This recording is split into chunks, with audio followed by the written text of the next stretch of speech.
The key to optimizing any sales process.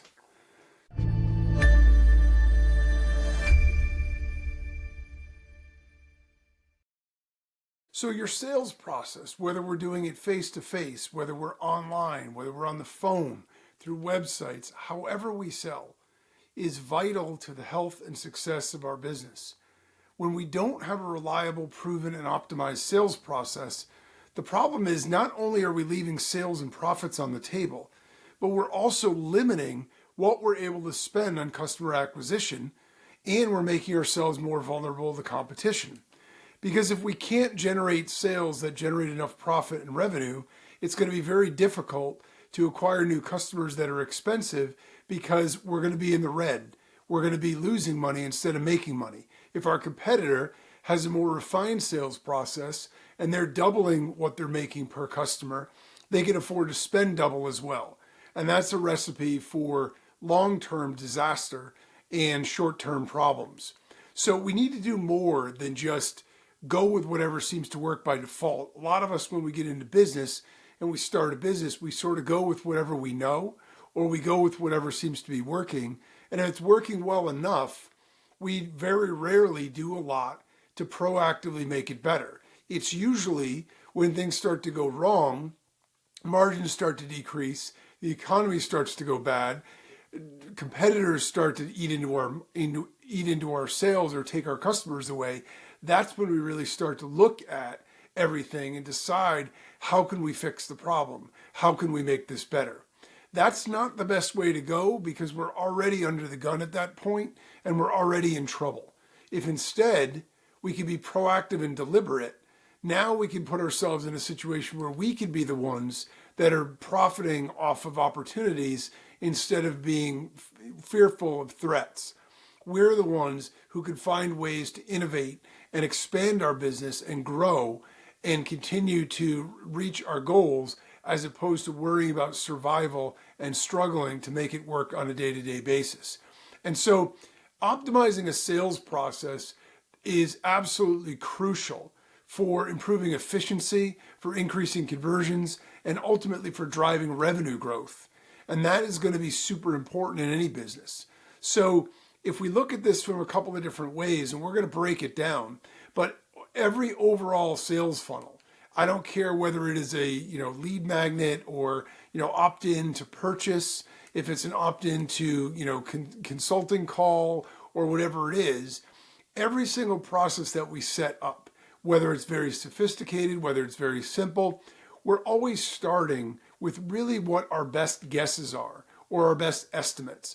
So whether we are writing out a sales page, or whether we are deciding, okay, we're going to create this free guide and then we're going to use that to send people over to our offer page or into a consulting call where we can convert them to a client, whatever we're doing, we come up with an idea that we think is going to work based on who our customers are and based on the logical sales process. And then we put it together and we put it into action. And so every time we're doing that initially based on our best guesses. Now, we might have good intel, we might have good data, and that's great. That's certainly better than going off of a hunch. But at the same time, it's impossible to know definitively until we've done it, because we don't have any data to go off of from our own funnel. And every step within each funnel, by the way, is exactly the same thing. So if we break it down even further, if we're talking about creating and posting social media, each and every post is another sort of link in the chain for our overall goal. And so every piece of content we create, every platform that we post it on, every opt-in page or sign-up page or subscribe page that we create, every lead magnet or downloadable guide or checklist or whatever else that we're creating, every consult call or sales call that we ever do, every sales and offer page that we create, every single one of those things are all parts of a process, and every single one of those things starts off with our best guess at how it's going to work for that process.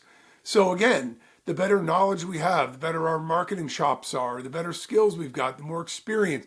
These are all going to lead into a higher likelihood of success without a doubt.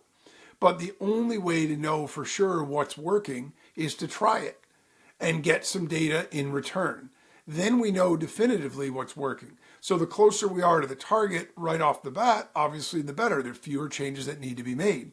At the same time, we need to be thinking of it like this and as a process from the beginning.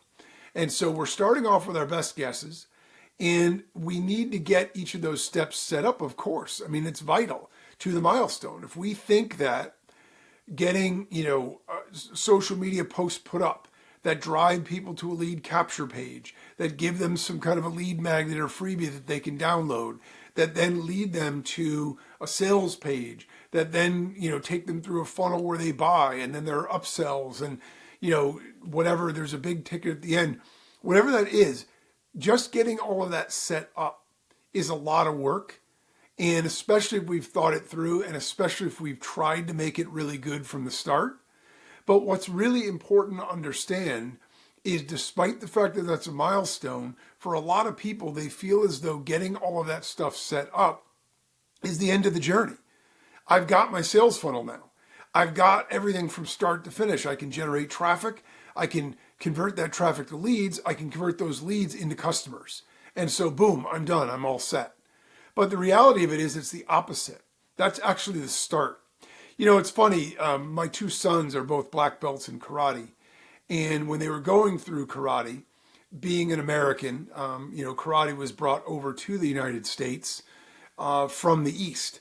And the perception here, when you hear the word black belt, for a lot of Americans anyway, myself included, is I always felt that that meant we have a master on our hands in karate. This is somebody who is, elite. They've achieved a really high level in karate, and that's the top of the mountain. The irony is, do you know what black belt actually signifies in the Eastern culture? It signifies the beginning. Black belt is considered to be the beginning, not the end. And I thought about that, and then I thought about how profound that is.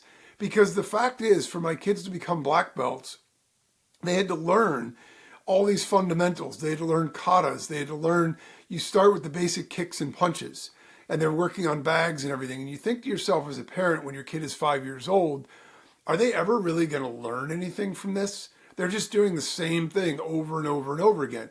But you realize that it's all part of a process. And 5, 6, 7 years later, it culminates in the fact that they're able to achieve black belt. And they've built on those fundamentals, and they've continued to get bigger and stronger and better and more accurate and more precise with everything that they're doing, more disciplined, and they're able to do all of these different things. And the fact of the matter is, when you get to black belt, for a lot of people in the United States, or at least the people that I knew, we always felt that that was sort of the top. Black belt was like, yes, there was second degree and third and all that other stuff.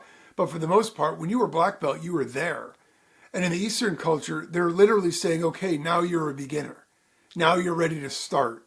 Because now you've got enough of the fundamentals under your belt that you can learn what it really takes to master karate. And so I think it's a great analogy, because I think with a sales funnel, it's exactly the same thing. A lot of people feel a great sense of accomplishment because the sales funnel is set up and it's running.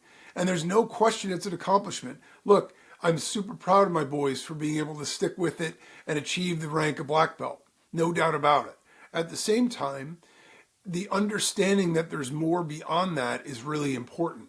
And when it comes to business and a sales funnel, it's super important to understand that that's the start of the process. And we hope that we've done a good job with it. But whether we have or not, the good news is we can always do better. So let's talk about a comprehensive approach to optimizing our sales process, because I think this is vitally important. And if you master this one thing, you make yourself into someone who can start a business and run it successfully, because it buys you time to fix anything and everything else that might be wrong. If the sales aren't there and you can't generate enough revenue, you go out of business before you can resolve anything else or do anything strategic. So the first thing we want to do, assuming we've got it set up, the first thing we want to do is set up our sales process. So again, we want to use whatever intel we've got, whatever market data we've got, whatever customer information we've got, to create a sales funnel we think is going to be successful. And so if we're selling high ticket, maybe we do a more consultative approach. If it's low ticket, maybe it's directly to a sales page, whatever. But we need to think about what sales process is going to work and set that up. The second step is to analyze that current process. So once we start to get some data points in here, we start to put people through the funnel.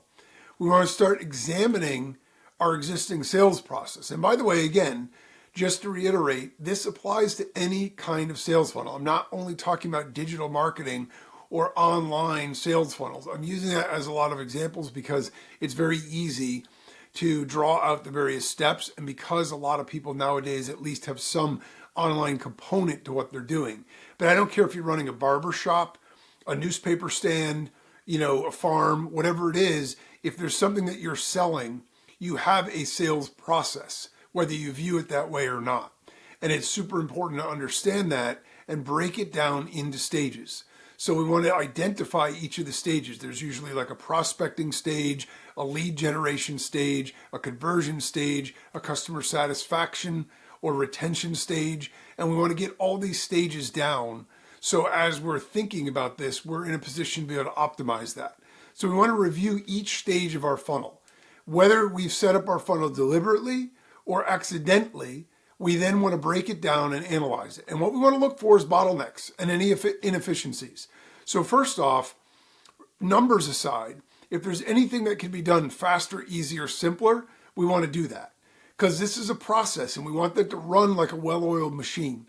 It's super important to identify any areas where it can break down, any areas where it isn't working at its peak efficiency. And so we want to do that right off the bat. Then we want to also analyze our recent deals or sales successfully to understand what worked. So if we have sales coming through and we have some customers coming through our funnel, we want to find out from them, or by analyzing their transactions and their customer journey, what worked well. Why did they buy when some other people didn't? Let's see if we can find some distinctions and create some information here that we can use as intel to put back into our process. Because by the way, as a side note, the other benefit we get from a highly fine-tuned sales process is we have a path dependency that makes us immune to competition because it's very hard to duplicate. The further along we get in optimizing our sales funnel, the harder we are to copy. And that's very powerful. So we want to collect feedback from our sales team if we have one, our data analytics if we have it. So if we're doing online sales, every funnel building sales, page platform, Google Analytics, all these different things will tell us data. It'll tell us how many people began the process, how many people made it to stage 2, stage 3, stage 4, purchase, how many bought the upsell. We can look at all of that data so we can create baselines for what's good, or at least what's current, and then we know how we can build off of that. We know that anything that improves it is great, anything that makes it worse is going the wrong direction. So if we have a sales team, we want to interview and talk to them. If we have other people that are involved in the sales process, if we can talk to our customers, that's a really great idea as well, because our customers are going to be able to give us answers to the test. We can ask them if we're smart, figure out ways to ask them questions, not just why did you buy from us, but think up questions that would make sense to illuminate the difference between us and competition or their other opportunities, and why they chose to buy and why they chose to buy now. And like anything else, the more we do that, the better we're going to get at it, the better quality questions we're going to be able to ask. We want to be able to define clear stages and criteria. So at each phase, we want to be able to identify. Now, this is very easy when we're talking about online, because obviously if we're generating traffic from social media, the first question is, when we're making posts, are we getting engagement? Are people clicking through to the link that we're sharing? If they are, that's one stage, right? That's a prospecting stage, a traffic stage. Then if they're hitting our opt-in page, our sign-up page to get our freebie, our lead magnet, are they signing up? That's another sort of clear defined stage, the opt-in lead generation stage. Then are they signing up for the consult call, or are they buying the product? That's another clear stage. So it's very easy. It's a little bit grayer, a little bit more complicated or complex when we have other sales processes that aren't online. But we can still think of it in the same terms, and we can still break it down that way. So we want to define clear stages and criteria and establish a well-structured process with clearly defined stages, because what this allows us to do is analyze the process as a whole, but also analyze each stage. We can decide whether we want to add stages in, take stages out, optimize individual stages. It gives us a lot of options. When we just look at, geez, we sent 10,000 people to our we bought ads that got us 10,000 clicks, and then we made 8 sales. We have no idea where that's breaking down. We don't know if the targeting in the ads was bad. We don't know if when people hit the sales page, they weren't buying. So we need to break it down so we really understand. That's the only way to be able to make improvements. So we're going to map out each stage of our funnel and, lead generation, qualification, proposal, negotiation, closing. Some of those processes or stages may be included in what we're doing. Some may not. We don't really have a negotiation phase if we're doing an online sales page, but we've got the rest of it. And where you may have a pseudo negotiation phase is if you have a live chat widget and somebody pops in there and asks a question. Well, that might be sort of negotiation or qualification. There's a couple different buckets it could fall into, or it could fall into closing, depending on what questions they're asking and how we're answering them. We want to set specific criteria for moving the leads from one stage to the next. So the idea is we want to get a baseline of our percentages of our numbers at each phase. How many are on the very top of the input phase? How many make it to the next phase? How many make it to the next phase? And not just numbers, but percentages. Because once we have percentages, now we have benchmarks. And in a lot of industries, with just a little bit of Googling or maybe using an AI tool, we can determine what the averages are for a lot of industries. So if we know that we're getting a 20% opt-in rate on our lead magnet, and we're in, whatever industry, and we can find out that the average is 30%, well, we know that we're 10% low. We know that our opt-in process isn't going very well. If we're getting 40% and we realize it's 30, hey, that's great. That's an asset. Now, it doesn't mean we leave it. We still want to optimize it even more. Maybe we can get it to 50. But the fact is, now we know we at least have a benchmark we can work off of. So that's what we want. We want baseline benchmarks for all the different phases. And then we want to align our sales stages with our customers' decision-making process. This is one where a lot of people break down. They might even get some of these other stages or processes, pieces of the process put together. But where it breaks down is they don't think from the customer's perspective. If I'm a customer and I'm looking to buy a widget, and I've now become aware of you because I've seen your content, and then I click on that content, what is the next thing that I need to know in order to be able to go to the next level? Not buy necessarily. If I'm just a prospect and I'm just becoming familiar with you, I may not be going for the sale right away. So you don't need to worry yet about what I need to do to buy. What you need to worry about is what would I need to do to opt in, to give you my email address. So now I'm a lead for you. What does my customer need to think? What do they need in order to go from, hey, I'm aware this is there, to yes, I want that. And I'm going to raise my hand and say, you can call me a lead. I'm going to give you my email address because what you're giving me has enough value. It brings me along my decision-making process. So the better we understand our customer's decision-making process, the better off we're going to be in terms of being able to align our sales process with that. And we want to make sure that the phases match. Having a sales process is not about being clever. It's not about creating something that we're really proud of with all these arms and if-thens and, side trees and all this other stuff so we can pat ourselves on the back by how complex our sales process is. What it is how effective is it? And how effective it is largely going to be how aligned is it with the buyer's journey. If we can align our sales process with the buyer's journey, we can bring them along that journey one step at a time. For them, it's just logical each time. It just makes total sense. One step to the next, to the next, to the next. And it should flow right along. There should be very little resistance, and boom, they should become a customer when it's done right and when it's optimized. So we want to ensure that our sales process matches our target audience's buying behavior. To do that, we have to research our ideal customer's typical decision-making process. We can do that by interviewing our current customers. We can do that by doing some analysis, some research. There's going to be various anecdotal information out there. We can also potentially interview our competitors' customers or prospects and see what it is they like or don't like about doing business with them. We want to map our sales stages to key phases in the customer's journey, and then we want to tailor our approach and messaging to each stage of the buyer's journey so it makes total sense. The next thing that we need to do is we need to implement the data-driven improvements, and this is what I was talking about in terms of why numbers are so important. Hunches are not a great way to build a business. It's also not a great way to get anybody outside of our business to take us seriously. An investor, somebody we want to sell off to, a partner we want to bring in. Yeah, well, I think this works really well. It's a great sales process. Now, what I do is I rub my nose 3 times, I cough, and then I tell them the pitch. And every time I do it, it sells. Nobody's going to buy into that because it might have worked, but maybe you're just really charismatic. There has to be a process that's duplicatable, right? So we want to use data and analytics to continuously refine our process. We want to be looking at our process from a numbers standpoint.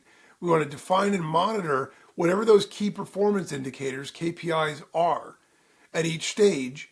Opt-in rate, sign-up rate, open rate for our email, click rate for our links, those kinds of things. Obviously, purchase conversion rate, upsell conversion rates, all these other kinds of things, retention rate.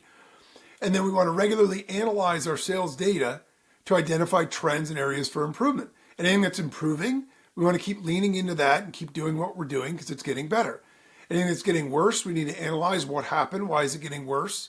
Anything that's below a baseline, we want to take a look at and figure out why. Anything that's above, we'd like to know why, because then we can lean into that and use it as more of a competitive advantage. So we want to use analytic tools to track and measure the effectiveness of sales activities and do it in a proactive way where we aren't waiting for a problem or flagging sales to then decide to do it. That's the mistake a lot of people make. They wait till it's an urgent problem and then try to fix it. If we do it proactively, hopefully we can get it to a point where it's never a problem, where we're always ahead of the curve, we're always making proactive improvements, and we're always growing instead of worrying about competition or flagging sales. We also want to leverage technology and automation. There are going to be stages in our process where we might be able to automate things. If we have a customer support function and our customer support team is answering the same 10 questions over and over and over again, we could build those into a chat bot that we embed on the website, or build those into some earlier part in the process, maybe into the sales script or whatever we're doing, so we eliminate that whole piece of the function. Now we have less resistance up front because people are more aware of the issues and they've gotten their objections resolved in advance. They're also buying more, and it's a much smoother process where the percentages are going to improve. So anytime we can automate and incorporate tools and technology to streamline our process, we want to do that. We obviously, if we have any size at all to our business, want some sort of CRM or customer data system where we can track interactions and we can manage leads, because it's impossible to manage that off of a spreadsheet. And we need to know where everybody is in every part of the process, especially if we are business to business. But I actually think it applies business to customer also. I think it's super important because each person has their own journey. And the better we know each individual person, the more tailored our marketing and outreach can be. And the more tailored that is, the more effective everything we're going to do is. The more likelihood we are to convince them to become a customer. If people feel like we know them, they also feel like we care enough to know them. And that goes a long way to separate ourselves from the competition. So we want to automate any repetitive tasks, email follow-ups, lead scoring. All these things can be done with AI and automated tools that are already out there. It might cost a few bucks, but if we have any sort of scope or scale with what we're doing, that'll pay itself back 1,000-fold. So we want to use data analytics tools to gain insights and guide our strategy adjustments based on that. So again, we're not going on hunches, we're going on data. The next phase is to make sure that at the end of the day, while we are very numbers driven, and that's super important, at the end of the day, sales and business in general is based on relationships. So we want the underpinning focus to always be on relationship building. We want to emphasize the importance of building strong client relationships, again, whether this is face-to-face, whether it's by email, whether it's chatbots, websites, whatever. We want to be in a situation where we're trying to always improve those and deepen those relationships. The deeper relationship we have with somebody, the less likely they're going to leave for the competition, the more likely they're going to be happy and satisfied, the more likely they're going to share with us if they're dissatisfied to give us an opportunity to fix it, and the more likely they're going to become a repeat buyer, and those are the most profitable buyers we can ever have because it's expensive to get new customers. It's far easier. They're also far more likely to be the people that will tell others about us and send us referral business. So anytime we can personalize interactions based on customer data, we want to do that. Anytime that we can implement a proactive customer success approach, we want to do that. Anytime that we can maintain regular engagement with our clients beyond just sales pitches, not just, hey, here's another sale, a weekend sale, 20% off coupon, reach out on their birthday, their anniversary, their kid's graduation, whatever it is. Any of those little things show that there's a relationship there in place and not just a transaction. We view them as more than a dollar sign. And when we do that, that usually comes back to pay itself back in spades. We also want to align our sales and marketing with all of that. So we want to ensure seamless collaboration between sales and marketing. If we happen to have separate functions for sales and marketing and their teams are different, we want to make sure that they're in lockstep. I've been in organizations where sales and marketing were two different teams, and one was promising things, the other one couldn't deliver. There was incongruencies, there were problems, and it led to breakdown, it led to unhappy customers, and it led to antagonistic relationships between the two departments. Nobody wants that. If we happen to have, even if it's one person each, it doesn't have to be a whole department, we want to make sure who's ever responsible for those functions, they're operating in lockstep so it's working really well. And we want to establish clear communication channels so it's easy for that information to flow back and forth very, very easily. And so that way we have one continuous marketing and sales function. We also want to always be investing in continuously training and developing our team and making sure that everybody has all the latest information, tools, resources, updates that are necessary, because ultimately that can lead to another competitive advantage. We want to provide regular training when necessary. Anytime we update a process, anytime we update an idea or technology, we want to make sure people have the training on that.